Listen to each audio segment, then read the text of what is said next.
Morant blows by Primo. Attack. Jokic in the power. Here it goes. Got it. Denver has won. But that's my stubborn side. Like, it's easy to go somewhere and go win a championship with somebody else. It's easy. But this is the hard way to do it, and we did it. We welcome you in to the Small Ball Podcast alongside the wise Christian Dennis and the beanie man himself, Trevor Mickelin. I'm Scott Ayers, and behind the scenes with his broken mic, we have producer Andy. Great job, producer Andy. And we have another episode of the Small Ball Podcast. If you were trying to listen to last week's episode, it is up now. We're having some audio issues, but it's all good. We've got it set in stone. It was a great episode. We did some trivia, which we might get to later this episode. It was a bit of a disaster, but it was a lot of fun. The description of the show is you could skip this one. I mean, it was my flu game when it came to trivia questions. Yeah, let's hope tonight's a little bit better. It is. I promise. I vow. Andy, what's going on? Yep, now we are. Microphone was off. Andy is doing his job back there. Shout out, Andy. The description of... I'm a little flustered. Voice cracking.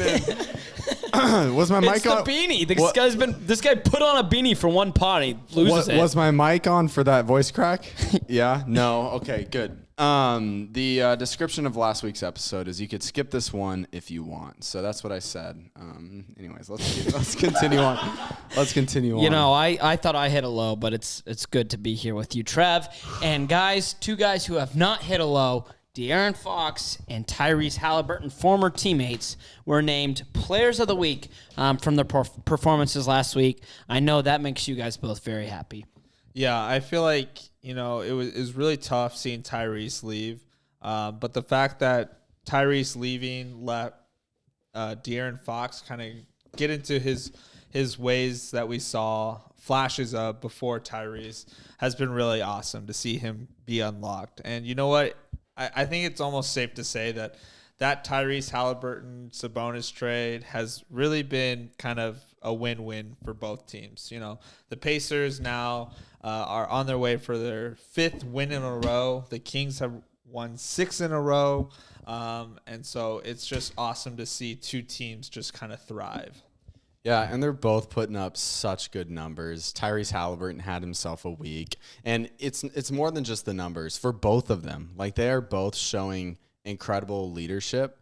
Tyrese Haliburton, we know, has always done it, but it's so cool to see him on the floor, bringing guys into huddles. You hear people talk about that with a lot of different players. Tyrese Haliburton has high IQ, high quality character, and for him to be, taking the flag as a leader of that team and leading them to wins is so fun to see, and his numbers are great. Well, what's been great is both Haliburton and Fox have clearly taken just another step. Both players are incredible. It stinks that they weren't really able to work out as well as we wanted to in Sacramento, but nonetheless, you mentioned it was a win-win trade. And if you're either team, you have to be happy. Indiana, 5 games, like you said, and who would have thought? And we'll cover this briefly, but I want to give you guys any other seconds about talking about De'Aaron Fox. Well, I'm actually more curious. We've talked about Fox a lot, so I'm more curious of what your guys' thoughts are on the Indiana Pacers. Because they have been performing so well, is this a team that should be kind of full tanking that we kind of may have expected at the beginning of the season? Or, do they just keep kind of rolling? Like, they have solid pieces around them. Do they just kind of keep building that culture and building that team to be kind of, in the playoffs? And it's so early in the season. But if you're Indiana, I just hate, I can't imagine players are thinking, man, I hope we lose tonight so we can have a better draft spot. So I can't imagine anyone, especially in that Indiana locker room. You starting out now 10-6, and it might be included in the trivia later about when they were last in the playoffs. But This is a state and a city that loves basketball. You like that little cross reference? A little Easter egg. That's good foreshadowing. And this is a city that wants playoff basketball. So I have a hard time imagining that Pacers fans are cheering for a tank. They're embracing this team, and a lot of key guys are stepping up right now. I don't think. I mean, no tanking team players in the locker room are like, guys, let's make it look like we're trying and lose this game. I'm gonna huck this off the backboard. It's more of a front office type thing. Coaches, hey, you got to sit this guy tonight. And we've already seen Miles Turner sit a little bit. And I think that right now what they're trying to do, I think that they are still going for the tank, and this is kind of a developmental season. I don't think they're going to be playoffs. I don't think they're going to push for it. Right now it's like a showcase for their veterans, Miles Turner. And they're trying to showcase what he can still do and try to trade bait, get someone to bite on what they're seeing. Because he's performing. He's playing really good. As his buddy. The question is, What's the deadline, right? Because if they're at that halfway mark in the season, and let's say they're hovering around 4th in the East, and they are clearly in playoff, and I'm not saying that'll happen, but they're right now 5th in the East. Let's say they're hovering around that halfway mark.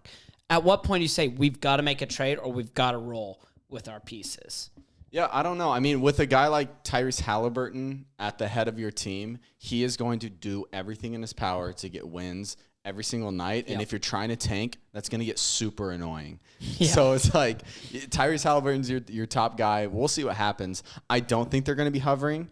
I think that they'll fall eventually. I'm looking at teams like Miami and Chicago that are behind. Even the Nets with Ben Simmons and Kyrie back. Toronto and Philly. Toronto, Philly. Those are all teams that are currently behind Indiana that I think are going to bounce up and find themselves above Indiana here soon, in maybe a month or month and a half. And then that's when that's when I think we start seeing it turn. Right now it's kind of that Cinderella, like fans are having a ton of fun. They're watching this young team beat teams, and it's fun. I don't think it's going to last. Yeah, and it's funny. We mentioned that for Indiana. And the Kings, who have a lot of youth as well, they're in a completely different position where it's now we don't have any intentions to be in a spot where we have high draft capital. This is a season where we need to make the playoffs. This is a season where we need to perform well. And so far, they've been up to the test, and they've been playing great basketball, especially in the last 6-7 games. Yeah, I mean, Kevin Huerter has been awesome for us, and he's really proven that he was more than the player he was in Atlanta. I think Sacramento is using him more in playmaking abilities, and his 2-man game with Sabonis has been really awesome. And he's shooting lights out. But I want to give credit to Harrison Barnes because, I mean, he really started off slow at the beginning of the year. I know Trevor and I talked countless hours of we need Harrison Barnes to be traded from the team. Countless hours. Honestly, yeah, we sleep have. Talking. And to the point where, games like last night where we were playing the Pistons who aren't very good, and we were kind of getting out of control, and there's times throughout the game that Harrison kind of slowed it down. He would, mix someone up a little bit, draw a foul, get some easy buckets, and that really helped with the Kings to kind of turn it around. And he shows that veteran leadership that we still need, even though our team is full of 26-year-olds who've been in the league for a while. Yeah, they've been great. 8-2 in their last 10, and they have the best offense in the NBA. I would be kind of foolish to say I think that they're going to continue that perfect, offense for the rest of the year. Their defense is absolutely atrocious. But if they're scoring at the number 1 rate in the league, that's great. That's great. I think that's going to run out. I do think their defense is going to get better, so that's going to help. You're not going to see them continue just to torch teams like this. I love what they're building. And you mentioned a couple of their role players that have stepped up. They have a ton of role players now that are all offensive threats that are putting up and shooting at good clips. So to me, it's it is a healthy team and a healthy build of a team. But do I necessarily think that this is something that we're going to see for the rest of the year? No. But Beam Team is alive. And Team's alive. We're a winning team. It's so fun to see like the attention that Sacramento's getting, TNT, Chuck is saying, let's take all the Lakers games off and let's put all the Kings games on TNT. I agree. Yeah, I mean, who wouldn't? Who wouldn't, right? And we have even Worldwide Wobe. Yeah, Rob Perez loves the Kings, and it's so fun to see NBA Twitter kind of fall in love with this team. They are a ton of fun, and they're going to be fun all year. I'm just saying, they're not going to be like this crazy, like, number one offense for this whole year, but let's enjoy it, and they're going to be a good basketball team. Yeah, I think so too. But let's enjoy the Western Conference right now. Let me just read you the top 6 teams, because the small ball heavens, there is praise and there is good news. Here is the top 6: the Utah Jazz, the Phoenix Suns, the Portland Trailblazers, Nuggets, Kings, Grizzlies. And we can keep going. Yeah. The Clippers are a small ball team. Yeah. We have the Pelicans. The Pelicans small the ball. top 8. The Mavericks. No, they're not, big. They're pretty big. But then the Timberwolves at 10. Yeah, right there. 9 out of 10. That's awesome. I mean, could we draw up a better picture? And if you take out the 1 seed, that doesn't even count in the East, Bucks, Hawks, Cavs, Pacers, Wizards. I mean, small ball basketball. Some's in the air. Small market is the NBA. That's good. I said it. That's We're good. on to something. Now, my question for you guys is, do you think this keeps up, this rebellion that we're seeing from these small market teams, us fighting back against the big market bozos, or are we kind of just need to enjoy this moment before? I think to a certain extent, yes. I mean, I think teams like Philly, they're going to, once they're healthy, they're going to start playing a little bit better. But teams like Lakers, it's like kind of shaky of like, I don't really know. In the East, I don't think it stays. I think a lot of shifting is going to happen in the East. In the West, there's going to be some shifting, but I think that it's more likely that it looks more like that at the end of the year than it does at the East. I mean, because we have teams like the Warriors that are going to bump up, but other than that, I'm like, the Lakers look awful. And the Mavericks are super average. Mavericks are not that great. And then the rest of the teams, they're all small market. I love it. I love it. I mean, this is why we have this show. Yeah. Yeah, what a time. What a time. And let's talk about the Mavs really quick.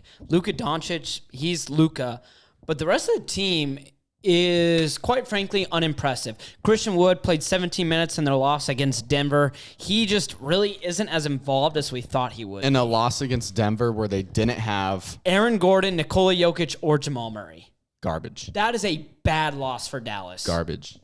I mean, you might as well put me on the floor for Denver. Spark up that conversation again. No. But, I mean, that's a problem, and I think it kind of comes back to, is Jason Kidd a good NBA coach? I know there was that run last year, but how much of that was Dallas? And Luka. How much of that, Luka, and how much of that was the Phoenix Suns just choking? I don't know, but there are questions to be asked about the Dallas Mavericks. Yeah, I feel like the Mavericks are it's just Luka Doncic, and then it's whoever they pulled from the stands that night. I mean, it's just not a very good team. I mean, the way that the Mavericks are playing almost kind of reminds me of James Harden Houston Rockets, where it's like, give it to the best player, let him try to do something, and let's just hope it works. Whereas it's not winning basketball. It's not, a good culture to set there. And it's just, I don't know, with Jason Kidd, there was already some dysfunction coming into it. A lot of people around the league didn't like that he was going to become head coach again. So a lot of stuff like that. And I just kind of feel bad. Like, we need to get Luka some help. If the Mavericks want to be good, like, get him another guy. Like Christian Wood, when they acquired him over the offseason, people were like, oh, that's interesting. But they also lost Jalen Brunson in return. So it's like kind of equaled out of like, a decent player is acquired and a decent player leaves. So it's like, how much better did the Mavericks actually get? With Dallas, to me, it's a bigger issue than the players that they have on the court. You can look at the draft where they picked Luka, they traded Trae Young for Luka, and that's a massive success. After that, we've seen them make questionable moves, like you mentioned, Jalen Brunson. And even what they've tried to do, this is an article that was out. The Dallas Morning News put this out on GM Nico Harrison. He wants to create a culture that makes Dallas a player destination. So that's always been kind of the MO with Dallas, is they want to be like the Knicks type or a Lakers type place where it's like players want to come and play. And the NBA, number one, is moving away from that model. And number two, you can't try to pretend to be something you're not. Dallas does have some history with Dirk, but they don't have like the attention or draw that these other franchises have. To me, that right there, if that's what you're trying to do, is like make your team better by like trying to get free agents and stuff like that, you're going to fail, especially when you're in Dallas. I completely agree. And, you mentioned that because I was about to say Dallas is a small market, and you're like, you're not. I hear that. Yeah, there's no chance. They get no love from the Small Ball Podcast. No. Absolutely none at Unless all. Luka is doing crazy things, because I'm going to be honest, I love Luka. It's a Luka podcast. We love Luka, yeah. But my gosh, they've done an awful job of surrounding him. Horrible. I couldn't believe it. I mean, that offseason was such a joke, and I know we all kind of like Christian Wood, but he clearly has not been able to blend with this Mavs team. And even shocking. Dude, Christian Wood had quotes from, maybe it was last night, where he's saying things like, I don't know the game plan going into the game. He's saying this stuff post-game. Yes. He goes, I played a minute in the fourth quarter, and there was no adjustments mid-game. So he's basically calling out head coach. This whole team's in turmoil. There's a lot of bad stuff happening in Dallas right now. Really, really bad. It's kind of up in flames. It's an ugly scene, and we'll just give them our trademarked big market bozos. Mm-hmm. Why not? Yeah, they're the big market bozo of the week. Yeah, I for love sure. that. Yeah, they are. Okay, there we go. I like that, Trev. Locked it in. Well, producer Andy, he has different things before the show. His microphone is broken. We've covered a couple of them, and finally, SGA has just been on an absolute tear this season. And let's not get it twisted. He's been phenomenal since he went to OKC. He's always kind of battled with injuries, or maybe he was struggling every now and then. But really, he's taken a form.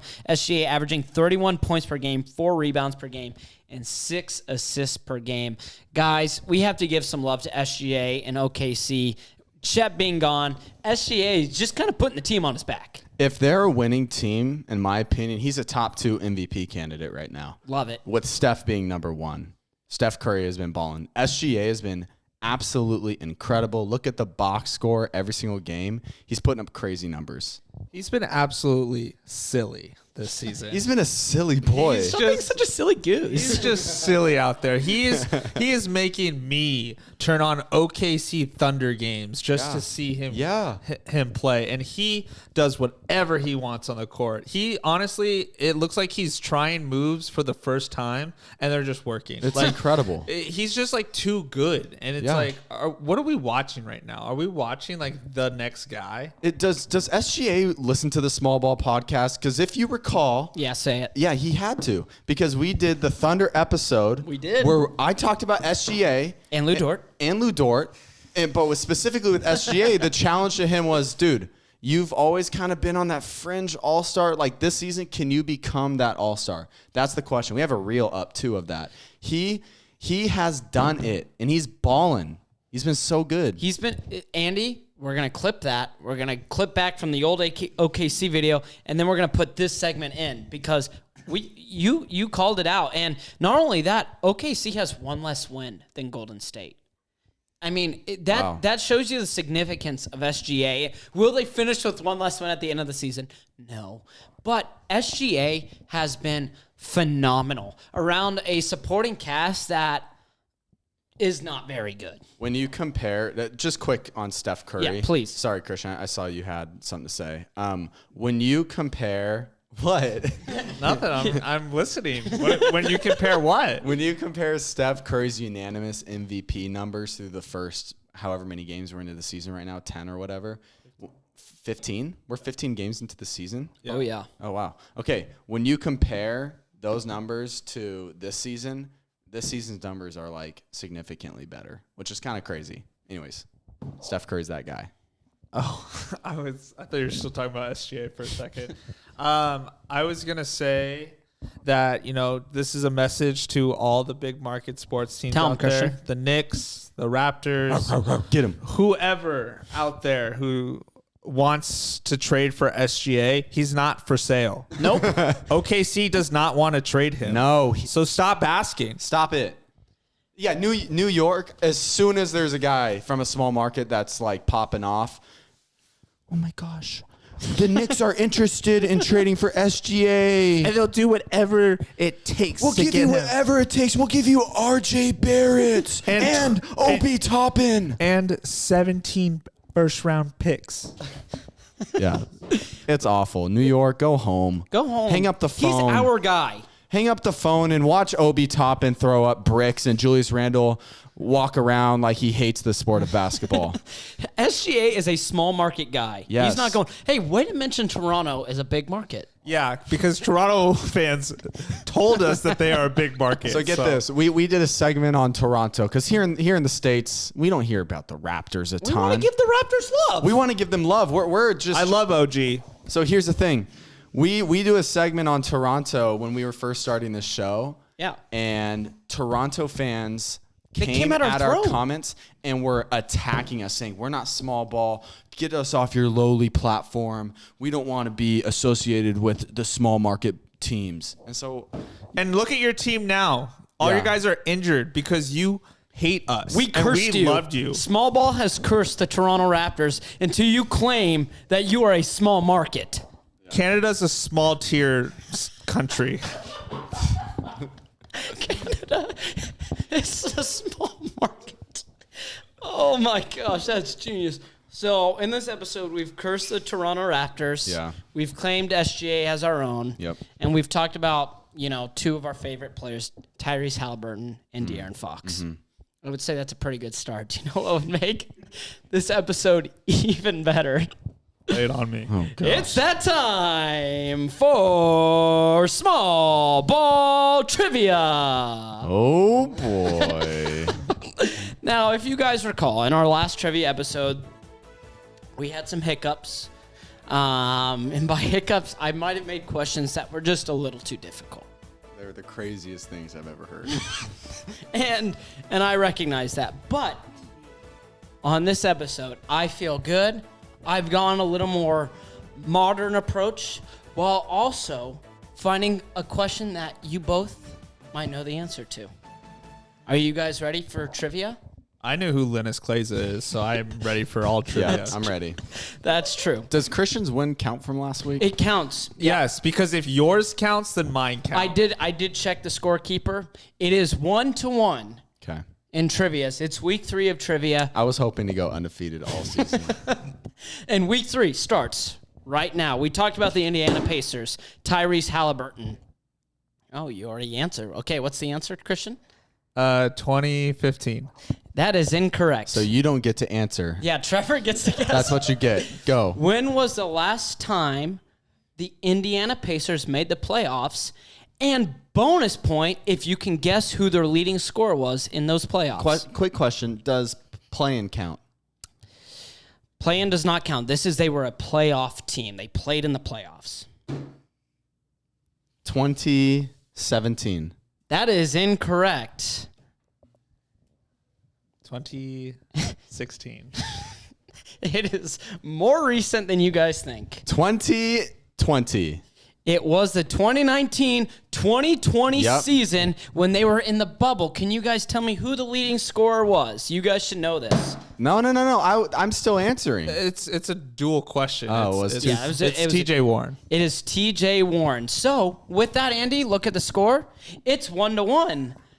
That was ridiculous. With 2 questions to play. This one is a quick and easy one. Where did SGA go to college? Kentucky. He did go to Kentucky. Very good, Christian. Ding, ding, ding, ding. It's 2-1. Now, this one is a fun one. This one is about the Sacramento Kings. Can you both tell? This isn't a question. Tell me when was the last time they went to the playoffs? 2006. Okay, very good. And in 2006, who was the leading scorer on that Kings team? That would be the man they call Mike Bibby. That is incorrect. It is not Mike Bibby. Kevin Martin. It is not Kevin Martin. Brad Miller. It is not Brad Miller. Bonzi Wells. It is Bonzi Wells. Wells. Wait, he just said 2 answers in a row. That's my point. That's my point. Andy, what do you think? You're the judge here. Give me a half point. Yeah, I think no one gets a point. That's fair. Okay, so I'm winning still. No, I'm winning 2-1. No one. So it's 2-2. No, you did. You have 1 point. Go. This is just a riveting trivia show. People have gotta love this. This is going so good. This You just don't want to play by the rules. No, this segment is a moneymaker. Let's keep going. This segment This is what's gonna get us off the off. This is what's going to take off our YouTube and podcasting careers. Yep. And finally, there are 2 players on the Utah Jazz that play more than 30 minutes a night. Who are those 2 players? Trevor. Jordan Clarkson. Okay. And Lauri Markkanen. That is correct. Thank you, sir. The last ones were 2. We talked about this. I win. That one was only worth 1 point. It is 2-2. 2-2. This guy wants to cheat every game. No, but I do appreciate that answer because we have a tiebreaker. Okay. Now, the unfortunate part about the tiebreakers, because you guys got the Kings question wrong, that last question was supposed to be the tiebreaker. Yeah. Oh. Yeah. So, ooh. Well, hold on. We didn't get the Kings question wrong. I got it right. This thing's just rigged. You got it wrong after guessing 3 Christian players. is being a baby. You are being a baby. I guessed 1 player. You guessed 3 players. Listen, At least I didn't slam my hand down 2 words into him asking a question. Well, he hinted at it earlier, Let's go. so I thought I knew Let's it. go. Ask the question. okay. Okay, are you guys ready for I this can't question? wait to bury you in this one. Are you guys ready for this question? I'm ready, man. Okay. Let's talk about the Portland Trailblazers. Who is 4th in scoring for the Portland Trailblazers? Go. 3, 2. Josh Hart. It is not Josh Hart. It is going to be Josef Nurkic. That is correct! Let's go! Trevor is the winner! Buried you. I don't want to play. Take that. I don't want to play this game anymore. Take that. Trevor's a sore loser and a Take sore that. winner. He's been crying the whole game. I beat him by 2. I beat you by 2. That Kings one should have counted. Next segment. This is so toxic. Next segment. Next segment. What are we talking about? Trevor. Next segment. Next segment. Next segment. Trevor is Next segment. our winner. 2-1. He wants to go to our next segment. I don't even know how to respond to that. I watched Trevor stand up and then pretend to dig the grave of Christian I Dennis. told him I was going to bury him. All while Christian is sitting here just beside himself. Flabbergasted based on the celebration of Trevor. All hope is lost in you. All hope. No, none is. No, all hope is lost. You wanted to win I've so never bad. seen such a sore winner and a sore loser before. No. Trevor's never happy I'm so happy right now. because you're trying. You made this such a big deal. That was awesome. All right. All right. Finally, let's just talk about the Rookie of the Year race real quick. How does that sound to you guys? Yeah. A recent report came out, Rookie of the Year. And the thing that was most notable is it didn't have Paolo Banchero at number 1. I believe it had him at 2nd or 3rd due to his injury. Jaden Ivey in the mix, Keegan Murray in the mix, and Mathurin from the Pacers in the mix. Out of those 4, do you truly believe, as Andy's phone goes off, do you believe that Paolo is anything less than number 1 based on what we've seen so far in the NBA season? I would say based off play, no, but I think he dropped down just because he hasn't played in like 2 weeks now, week and a half, whatever it's been. If I would say right now, number 1 should be Benedict Mathurin. This is a Pacers heavy show. I love it. Yeah, this episode's Pacer Pacers podcast. heavy. He's just been the best rookie. as simple as it is. Now with Cade Cunningham being out, Jaden Ivey is going to make a climb. I'm predicting that. I think he's going to climb his way to being up at Paolo's level once Paolo gets healthy, and I think it's going to be a coin flip between those two. Because Ivey's already shown a couple of games where he's played really well. I think we're going to see that consistently now that the opportunity and the ball's in his hands more. I think Paolo and Jaden Ivey both have the hype behind them in terms of like the media. Benedict Mathurin's kind of gonna go in the back in a sense because no one's really talking about how great the Pacers are, even though they've won 5 in a row. They're not saying like, oh, Benedict Mathurin is so good, even though he is really, really good. But I just think that the spotlight's been on Ivy and Paolo since the draft. I mean, if Chet was playing, I feel like Chet would always be in that conversation no matter how he was doing. But I think that once Paolo comes back, he's just going to show that, he should be the rookie of the year. He's the guy for Orlando. And it's just, they just run everything through him. He's their number one option. Is there a concern that one player that isn't mentioned, Jabari Smith Jr., who maybe hasn't come out of the gates hot? He was predicted to be that number one pick. Orlando making the right choice going Paolo. It's early in the season, but what have we seen from him that's been impressive? And on the other side, is it more so he's just been kind of a lackluster draft pick so far?